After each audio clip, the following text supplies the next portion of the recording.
And now time to see the future of our Valley food tour. More dining options near Chukchansi Park will soon be a reality. A community food hall is in the works. Our Gabe Salazar got a preview of the space, which will give mobile food vendors a chance at opening up their own restaurants.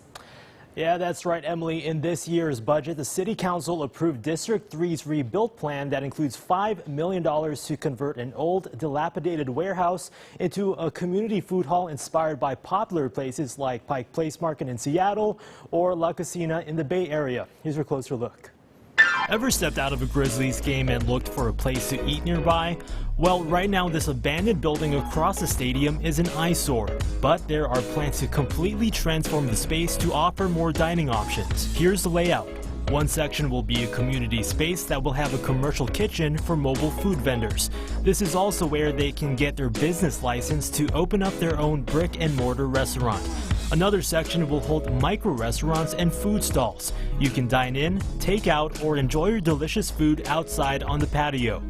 And the third section will be a farmer's market where you can buy farm fresh produce. Because we are so close to Chukchansi Park, this is going to be the place where people can come and hang out, right? Yeah, it's going to be a destination place for a lot of our downtown visitors, especially those coming to the baseball stadiums, to the baseball stadium activities, concerts, and the brewery district. Putting a large focus on helping mobile street vendors since they didn't get any PPE loans during the pandemic, nor any relief packages, and no financial support from the city, state, or federal government. And we want to help build them up so they can become entrepreneurs that actually own their own brick and mortar business. Making sure small mom and pop businesses remain a footprint on downtown Fresno. The revitalization of downtown cannot be at the cost of dislocating and gentrifying downtown businesses. This project will allow us to protect, maintain, and build up these downtown businesses that have been across the city for a while. So when will it be completed?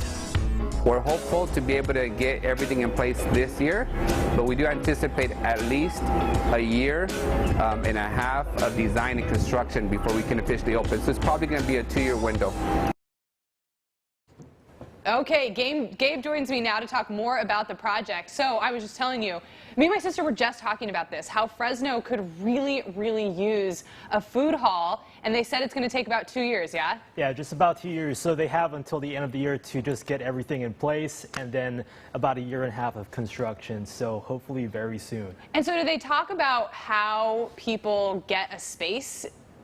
Have they brainstormed about that at all? It's mainly open to mobile food vendors, so they're putting an increased attention to them, basically so that they can have one more step into opening up their own brick and mortar restaurants. So that's the whole goal. So smaller food stalls, vendors, things of that sort. So micro restaurants, basically. And some of those places have the best food. Yeah. They just don't have large quantities of it because they're either on the truck or they're on a food cart, and now they get to have their own spot. Yeah, because we're so used to seeing places like Fresno Street Eats, where they go from location to location.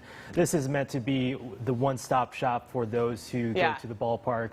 They want a place to eat. So well, I'm excited. Cool. Things are happening here in Fresno. I'm really excited. Okay, and there's also a detailed Q&A on our website regarding this project. You can find that at yourcentralvalley.com, along with more of Gabe's stories. Okay, now stick around because we're staying in downtown to celebrate one restaurant's birthday with some wings. Gabe might help me try some later. That's next.